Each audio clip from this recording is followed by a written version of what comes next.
think it's obvious who the Karen is in the Joey Chestnut situation. It's Nathan's, or Major League Eating, or just not Joey Chestnut, right? On a cosmic level, or a human kindness level, or whatever, you're probably completely in the right. They were vegan hot dogs. Not cutting into Nathan's brand or marketing that much.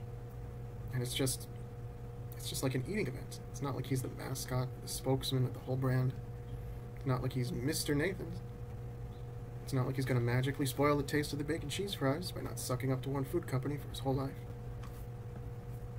Really, like objectively, keeping him in the competition would probably mean more fun and more money and more gluttony for every person involved in the whole thing. By the way, if you ever want to go to Nathan's, try going in the winter and get the strawberry milkshake. Bring some fiber crackers when you eat at Coney Island so you don't get indigestion. But what I'm trying to say is, I don't actually agree with you. With the internet as a whole, this whole deal with the eating contest. With Joey being the innocent person. But I don't support the people saying just he had an agreement. He had a deal either. Or even like, vegan hot dogs or hot dogs. You're not going to buy both. At least most people won't. I don't think there's anybody to hate here. I don't think there's a reason to get all that dopamine fired up for this. I mean, you should, because you're a human being. But maybe we could all try not to for these kinds of things. Look, this is the Yu-Gi-Oh card Snowman Eater. It might actually be called Snowman Eater. It's a reference to Man-Eater Bug. Anyway, this is a flip effect monster, meaning that it just kind of hides on the battlefield, and when it gets attacked, even if its defenses are too weak to not get destroyed, it does something nasty, like destroy a monster, a spell or a trap, or return something to the hand. Or damages your opponent's life points. Okay, and I know I don't have all the facts straight about whether this card was any good or not, but at one point, there were plenty of cards made for fighting these flip effect monsters, like Noblemen of Crossout, or Amazon's Archers. I mean, those guys are gorgeous, right? Okay, and so, there are many opinions you can have about Snowman Eater. It's a nice way to make flip effect cards less weak, or it's unfair and irritating to play against, or it's just funny as hell that they would make a card like that, and it matches the flavor of being some demony thing living in a snowman and not an actual snowman, or any of that. The question is, why? Why do you get that cheek clenchy feeling when looking at this card? Is your brain like discovering something new? Why do you get that funny warm feeling in your chest when you look at this card? Is it something like entertainment or adventurousness or catharsis or some deep contradictory feeling that pushes you stronger than anything? I think it can best be summarized as being stimulated by adult playfulness and wanting to proactively engage with it in your own way. It's more developed than that which you're witnessing. Like a force that's neither benevolent or malevolent, just strong and deep and dignified and spicy. Like a spicy vibe that's hard to tolerate, but addicting anyway. When I look back on my days playing competitive Pokemon, it was always about abilities. That yearning to see some abilities nerfed, other abilities buffed. Being shocked, being dismayed, being excited, being impressed. And all those minions in Hearthstone who didn't get their tribal tags until much later. And then they got synergy, but became vulnerable to crabs. And the town hall of nerfs and buffs. What would you call that feeling? Like a spiral, like a swirl, like a creamy mixture, like a galactic desire or whatever? People aren't so stupid that they can't see that there are many ways to react to the playfulness and mischief and contradictory whimsies of the people in their life and not.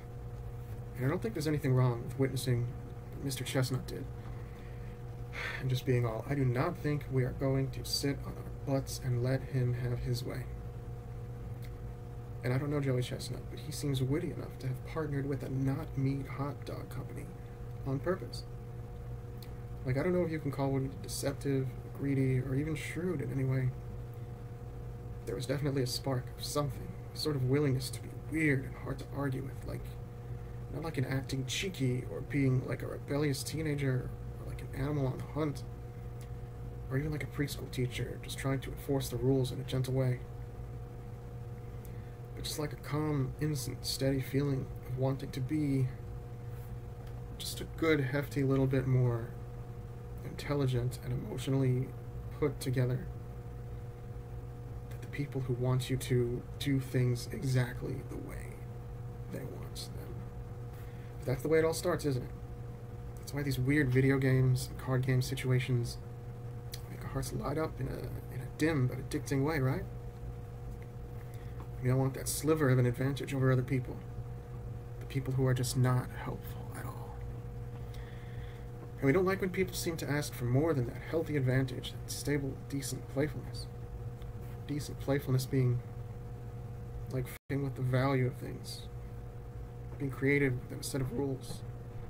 Crafting experiences that make everything before it seem kind of quaint and simplistic compared to those who just don't fucking get it. And we see the people doing this weird shit that befuddles us, and we choose to call the annoying ones who do it wrong as stupid or Karen or backwards or cringe. And the ones who experience the exact same feelings in significantly slightly different context, well, we call them badass or innovative or slick or Chad or a fucking legend or something.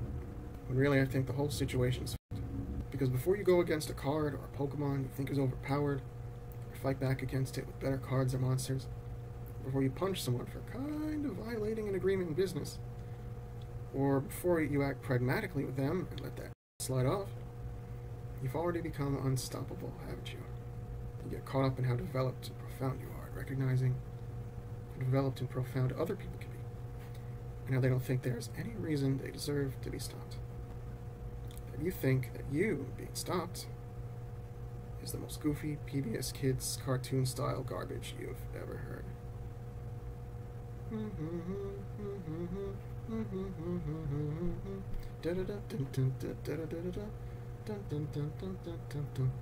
You don't feel heartless. You don't feel like a troublemaker, or an exploiter, or a discomfort giver.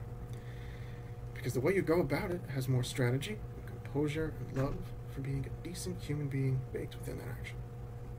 And this is why everything is both and not. It's a push and a pull, which leads to an inspiration to act.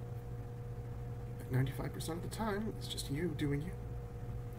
And the other 5% makes other people feel like garbage. And some people choose to take it from 5% to 35%, because why be weak and childlike? And some people take it from 5% to 1%, and don't get much positive feedback for it. Because rejecting the need to be interesting and playful and authoritative and risky doesn't result in any parades of appreciation. Which is why I like games. I like Yu-Gi-Oh! Or at least I used to, but we're all one big happy card game family, right?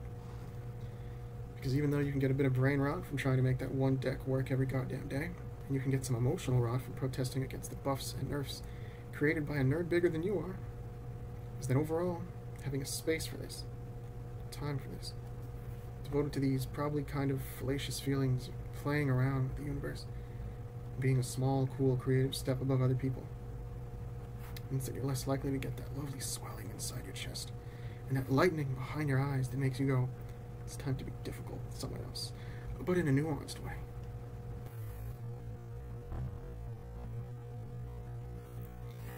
And that is why people with lots of power don't feel like the villain. Because of that gentle ambition to just not be the loser in a game. And games that people don't want to really play are so tempting to play hard in. Especially since you're also forced into such games.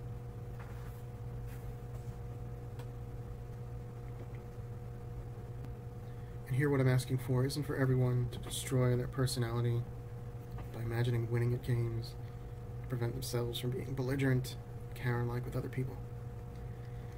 What I want is for you to think about yourself at your most unhateable, your best self. Try to find your own way to break it down and make it very, very stoppable. And even unlovable. I want you to go back and examine the way you saw the hot dog situation one more time. Are you as upset at Major League Eating, or Nathan Nathanson, or whoever it was, as before you listened to me? Are you? Are you? Why or why not? If you take anything away from this, remember, when what is true or fair is hard to describe, and rides along a weird line like the card Snowman here. Or maybe even culture, personality, or identity. That is when the desire to act upon such a thing becomes even stronger. And that's the nuance behind difficult adult human behavior. That's what culture is. That's what good vibes are. The catharsis of the heart. A game greater than any game. A chicken and egg scenario we want to unravel.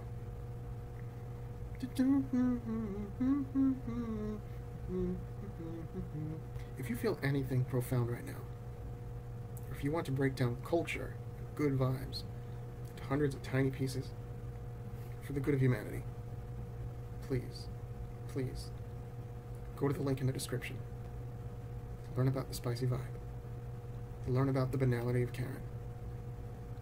Please. See you next duel.